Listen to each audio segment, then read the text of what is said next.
Bam! Live. Make New Jersey great again. All right, I agree with that. We're going to all applaud on that one. That's gonna better chance of seeing Jesus, Bob. You know, hey, you never know. You just never know. Look at this, guys. Yes. Yes. So our light talk today, look, that's reversed, is Martino's running for office for Gloucester County. If you hold it upside down, it will right up. That was good, Doc. I like that. Yeah, that was good. I thought you were All right, here's our team. Dr. Weiss. Over here is Martino. Over here on my right is the boy with the tan, Samaj. And here's the white boy. Martin's getting dark. Look at that. Look at that farm man. Look at the Egyptian. And let's see, are Jews light? Are they dark? I'm dark. Oh, you're dark? Yeah. But are they? Some light? Jews are as white as somebody that's Irish. Usually they. Yes, they are. Yeah, Some are right. as white as someone who's Irish, and some are as black as Samaj. Yes, Well, those are Ethiopian. Those are Ethiopian. I've seen some Jews from Israel that are as dark as me. Yeah, they're Ethiopian. You did? No, I did too. no Ethiopian. Like they're You're Ethiopian African Jews that American. live in Claim to be Israel. Jews in Israel. I mean, Israel's white. And if you see a black man there, a woman, they're No, Ethiopian. dude, I had a Jews. client who did not have Ethiopian roots. He was literally. Why are we talking about the Pantones of I don't know. It's light talk. But those Jews are dark skinned. All right. Okay, welcome to Hijacked Life Live, where we don't care what color you are, we love Yeah, you. We that's believe right. that God Amen. rescues the dreams that have been shattered by the cruelties and injustices of life, a.k.a. we are the other view. And PB, what is the topic for today? Well, since Sunday is Mother's Day, I thought, why don't we look at mothers from different perspectives? Our own moms, right? We'll talk a little bit about our own moms. We'll talk about the favorite mother in the Bible, or at least woman in the Bible, and then the history of Mother's Day, which most people don't have a clue. Just like you said, they didn't have a clue about the history of Easter. And they didn't. They didn't. So anyway, so tell us a little bit about your mom and what you admired about her. So Samaj, I'm going to start with you. My mom. I mean, one of my favorite things about my mom is that she's very resilient, and she's a very hardcore. In simple terms, she's a hardcore go-getter. And I mean, like I like to say that like I've taken some of that ambition, but like her, she's definitely given me a sense of understanding that God has given you a gift, and you should do whatever it takes to use that for His glory in the craziest form possible. And you shouldn't stop until you take your last breath. I mean, like, my mom is like the definition of a workaholic, you know what I mean? And I've always understood How come that. you didn't get that DNA? Ain't that the truth? I'm sorry. Jesus forgive me. Father, Son, Holy Spirit. But yeah, no, I mean, my mom is one of my favorite people. Obviously, she's my life giver, but also, I mean, we have a sacred bond, and she's met me in places where no one else has met me, and she's gotten me out of places no one else truly has gotten me out of, and yeah. But I think one of my favorite traits about her is her resilience and her dedication to resilience. Okay. I'll never give up. I'll keep moving. Martino. Well, let's see. My mom obviously adopted me when I was 6 months old, and she didn't have an easy life growing up. My father was a narcissistic, horrible husband and horrible father, and she put up with it, and she just believed in me with, more faith than you can imagine. And then my birth mother, God bless her for waiting all those years and never giving up on finding me. Yeah, you should tell people where they can find your adoption story, Mark. Yeah, so if you just go on Google and put in Martino Cartier adoption, there's a bunch of videos that'll come up on YouTube. Some short. I think the original one, you'll meet both of them in it. Yes, I remember. That was a Mother's Day. That was a Mother's Day. I think it says Mother's Day, but it's the full-blown adoption story. Have your tissues ready. Yes, because that was divine, all the way. Indeed. Yeah, from the visions that you received to you listening to the voice of the Lord, taking it was where the same day. Yeah. It was I woke up and I found by 5 o'clock that day, I knew that I was gonna find her. I mean, I had the letter from the state coming in, so yeah, it was crazy. And then my mother that raised me, God bless her, because she took care of Miriam. I mean, we met her, she was having surgery the next day, and they had postponed it in case she didn't survive. It was heart surgery. And we stayed, and she's throwing up in the hospital bed, and my mother's wiping her mouth and holding the throw-up pad, and to the day she died, my mother was taking care of her. Wow. Yeah. My mother's a special You know what we didn't do? Samaj, you didn't say who your mother was. Oh, my mother, her name is Daima. And Martin, you have two, really. Yeah, Joanne and Miriam. Yes. PB, what about your mama? So my mother was Pennsylvania Dutch. Her father was English, so being proper was expected in our household. So what stands out about my mom? She would correct my English because she was an English teacher. She corrected everything. Oh my Lord, I'm getting there. Hold on. So she was a prayer warrior. My mom was a prayer warrior. She learned that from her mother. She could be really hard on Christians, as you well know, Martin. Whew! She could be hard on Christians. Oh my gracious! We lost an usher because of my mom. She was ushering, and she had a top that was kind of scooped, and my mom said, "You shouldn't be ushering with a dress like that." That was it. That was the end of that. But my mom, strange enough, was extremely gentle and patient with the sinner, but had a different view altogether if you profess to be a Christian. She was an outstanding teacher and speaker. She had her favorites. That was not a good thing in the family. I don't think it's good when you have favorites with your grandchildren. Both my grandmothers said I was their favorite, and they didn't care who heard it. And she was a servant. I'm telling you, she was a servant until the week God took her home. She worked the altar after church. She was in her 90s. She answered the prayer hotline all day long. She would call people back. Always looked at life from a positive perspective. I have to say that about my mom. No matter how bad life was, she always looked at life from a positive perspective. And I think that was probably her DNA from the time she was a child. Because I want to read this poem my mom wrote when she was 13. I actually have it like this in a laminated poster kind of thing in a frame. You can hold it up so that's what he's talking about. Yeah, all right. Here we go. Okay. Right, put it right here. You can see it. There we go. It's called Our Example. What is so pretty on land or hill as the fair little lady, Miss Daffodil, who swings her skirt and bonnet gay in the breeze on a sunny April day? She's a sunbeam out of the earth, who her duty of smiling never shirks. Let's be like the daffodil, what do you say? And spread cheering smiles along the way. My mom was 13 when she wrote that.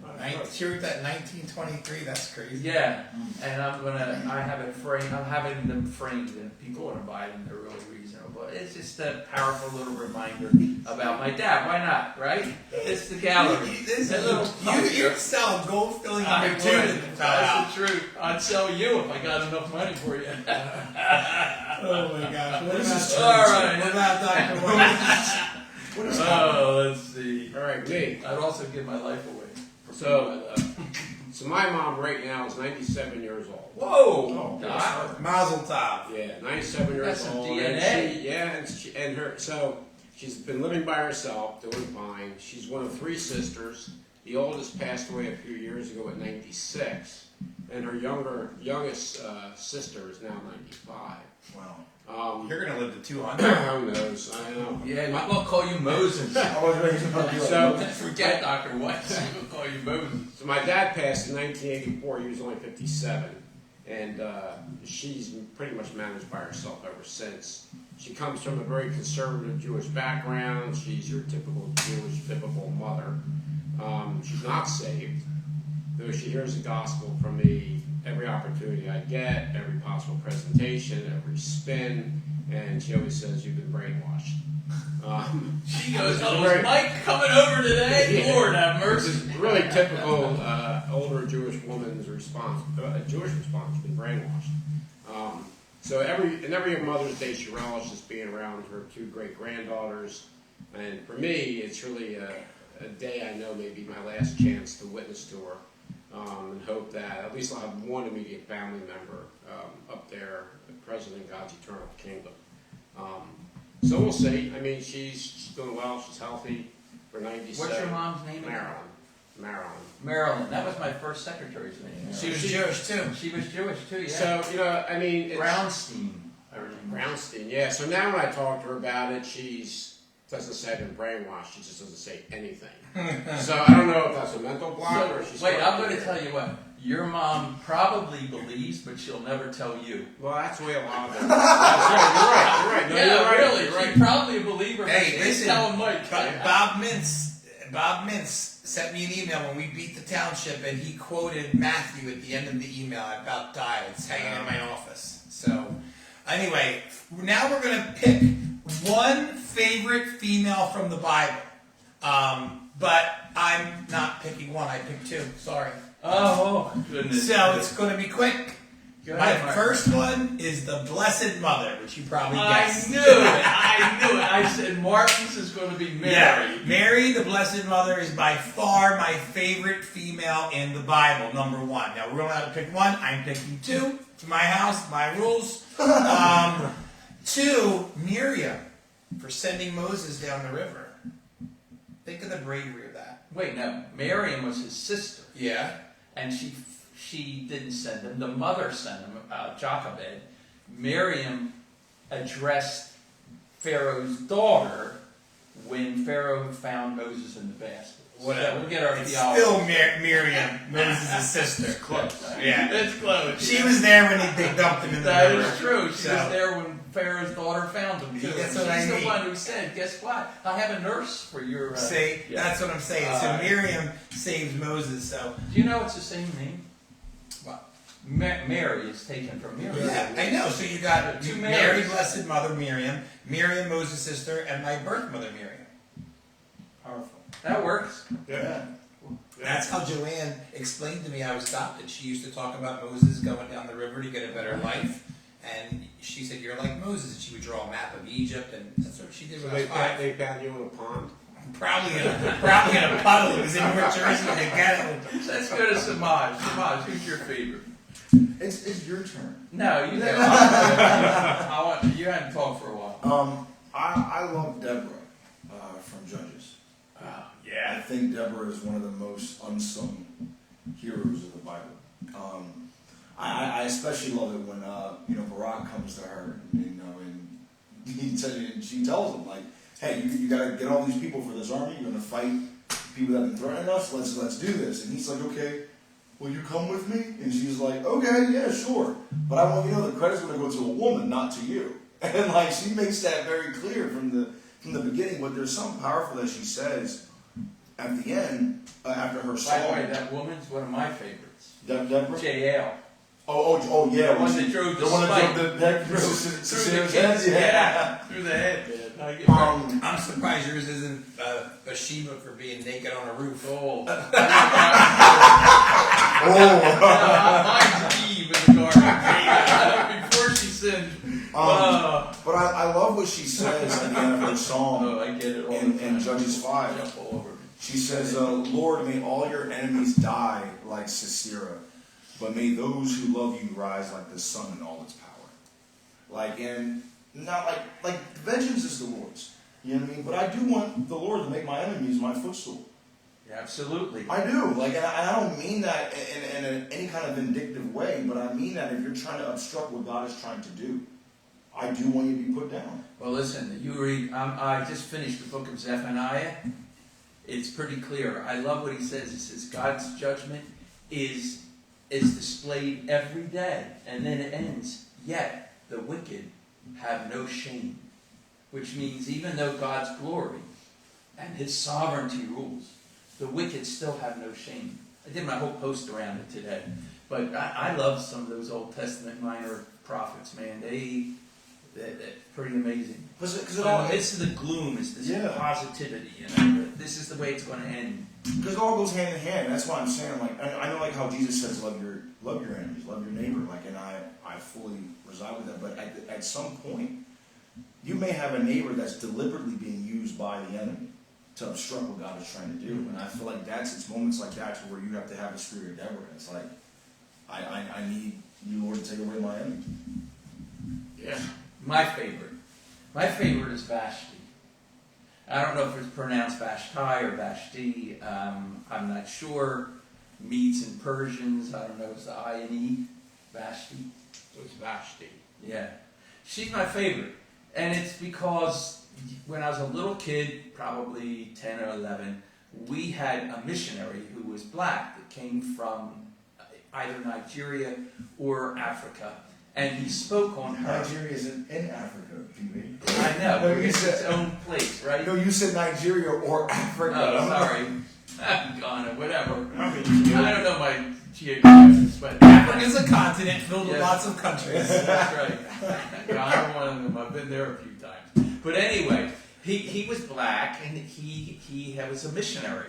And he spoke on Vashti. I'll never forget it. And he talked about how of her nobility, that the king decided that he wanted his 1,000 nobles to see how beautiful his wife was. And they were all drunk.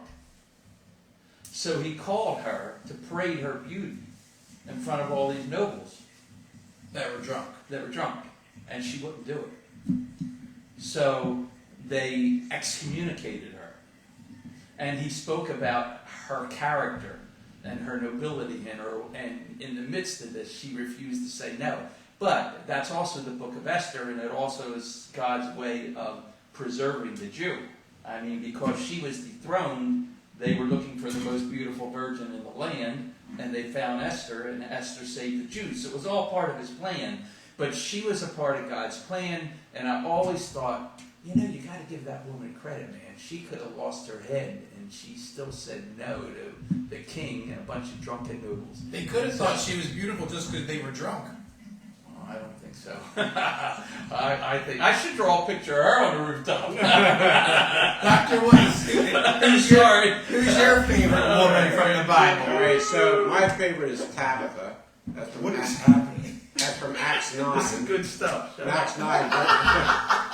Quit bitching, start blessing. Yeah, that's true. So mine's Tabitha from Acts 9, verses 36 to 42. She's also called Dorcas in the Greek. And both names mean gazelle. She was a disciple living in Joppa, known for her continuous acts of kindness and charitable work. Particularly, she was making clothing for those in need. And she represents the only instance in the New Testament where the feminine form of discipline, that's in the grammar, where the feminine form of discipline appears, underscoring her significance as a follower of Christ. She fell ill and died, and her body was prepared for burial. When believers in Joppa learned that Peter was nearby, they sent 2 men to urgently request his presence. Upon arrival, he encountered widows who wept while displaying the garments Tabitha had made, evidence of her devoted service to the community. Peter then prayed and commanded Tabitha to rise, and she opened her eyes. By touching Tabitha's hand, Peter demonstrated that she was truly restored, ceremonially clean, a significant gesture given Old Testament prohibitions against contact with the dead. The aftermath proved transformative for Joppa's spiritual landscape. Knowledge of the resurrection spread throughout the city, and many believed in the Lord. The miracle served not primarily for Tabitha's benefit, but to glorify God and advance the gospel. And those witnessing God's power through Peter repented and believed, expanding the church beyond Jerusalem. Her story illustrates both the early church's deep communal bonds and the apostolic authority to perform miraculous signs, authenticating the gospel message. That's a great story. It is. Real quick, Gianna's favorite woman in the Bible is the one that touched Christ's cloak. Oh, the woman who touched the hem of his garment. Yes. With the issue of Yeah, blood. yeah, your blood for 12 years. Yeah, that's That's Gianna's super. favorite. So thank you. She had 10 Her kids, you stop, know that? You know, he That She had, woman? yeah, she had 10 kids. No wonder she was bleeding. yeah. Where do you, how do you He made that up because Oh, he was oh, playing that oh. one. Because Gianna's having kids. Yeah. All right, So you next no, one. all right. Frank Martin, if you died, Yeah. maybe all those women you gave wigs would appeal to somebody who had the gift of resurrection Resurrection. and raise you back up. Would you really want to live again? No, I'd be hanging on to How God about for dear you, Tom? life. If you died, would you want to come back to life again? Good question. No. Well, I mean, I wouldn't want to give up heaven to come back to earth. It just depends on how I came back and when I came back. If I was immortal when I came back. This yeah, is a I whole would other come topic. back. Yeah, I would come yeah. back. I'm sorry, but if I was Lazarus, I would have been pissed. All right. Let's move on. What is the history of Mother's Day? So the Mother's Day we celebrate today finds its roots in the UK, where a Mothering Sunday was celebrated long before the festival saw the light of day in the US. Okay. In the 1600s, Mother's Day was celebrated in England annually on the fourth Sunday of Lent to honor mothers. After a prayer service at a church honoring the Virgin Mary, your favorite character, Yes. children brought gifts and flowers to pay tribute to their own moms. And the celebration today is a recent phenomenon, less than 100 years old, and it's a direct result of the hard work of two pioneering women of their time, Julia Ward Howe and Anna Jarvis. Today, Mother's Day is celebrated across 46 countries, but on different dates. Anna Jarvis quit working and devoted herself full-time to the creation of Mother's Day, endlessly petitioning state governments, business leaders, women's groups, churches, and other institutions and organizations. She finally convinced the World Sunday School Association to back her, a key influence over state legislators and Congress. In 1912, West Virginia became the first state to officially recognize Mother's Day, and in 1914, Woodrow Wilson signed it into national observance, declaring the second Sunday in May as Mother's Day. So, most people probably don't know the history of Mother's Day. I bet you not one person watching knew that history. You know, and I've said, we've done this in church when I was pastor. I mean, we read this every Sunday, and believe it or not, other than the two women, I really didn't remember the facts. But, yeah, it goes way back, 1912, 1914 in the United States, but back in the, what, was it the 1600s in UK? Yep. 1800s. 1600s. Well, 1600s, look, yeah. the moral of today's story is that women played a very major key role in the Bible, and they still make a major role today. Yep, Shout out to the women. God knew man needed a woman. that's what he said. It wasn't good that man should be alone, and he created a woman. And shout out to the homegirls. Yes, Appreciate yes, y'all. absolutely. I mean, Love you all. Proverbs 31 really says it all. She makes linen garments and sells them and supplies belts to the tradesmen. Strength and dignity are her clothing, and she smiles at the future. She opens her mouth in wisdom, and the teaching of kindness is on her tongue. She looks well to the ways of her household and does not eat the bread of idleness. Her children rise up and bless her husband also, and he praises her, saying, "Many daughters have done nobly, but you excel them all." Charm is deceitful, and beauty is vain, but a woman who fears the Lord, she shall be praised. Give her the product of her hands, and let her work praise her in the gates. And to finish, a simple prayer. Heavenly Father, we thank you for the gift of motherhood. On Mother's Day, we celebrate the loving sacrifice of mothers, both biological and spiritual, who nurture and guide us in your ways. Bless them with joy, strength, and love to continue their selfless devotion. May they feel deeply appreciated and honored, not just on this day, but every day. And the church said, Amen to that. I love that. That was awesome. That was great. Well, hey, if you'd like a copy of today's transcript, you can let PB know and he'll get that right out to you. Remember to like and share. If there's something you'd like us to address here on Hijacked Life Live, put it in the comments and we will take that into consideration. Also, our website is hijacklife.org, and if you go to YouTube and just put in Hijacked Life Live, you'll see years of these podcasts. We have 3 books on our website authored by Pastor Bruce. One is Hope Beyond Suicide. One is When Divorce is Right. Love, Lust, and Lies. And coming this year are 10 Steps to Guaranteed Christian Growth. We also have 3 t-shirts on the website. One says, "Why are you telling me that?" And the back says, "Stop Gossip." One says, that's the last one, you're too early. Oh, sorry. One says, "Make life count, stop bitching, and start blessing." And then the last one is what PB has on, and we'll give you that as a proclamation today on 1, 2, 3. Live for Jesus, and even a bad day will be a good day. All right, love you guys. Wait, man. Thanks for tuning in. Bro. Good stuff today. It was good.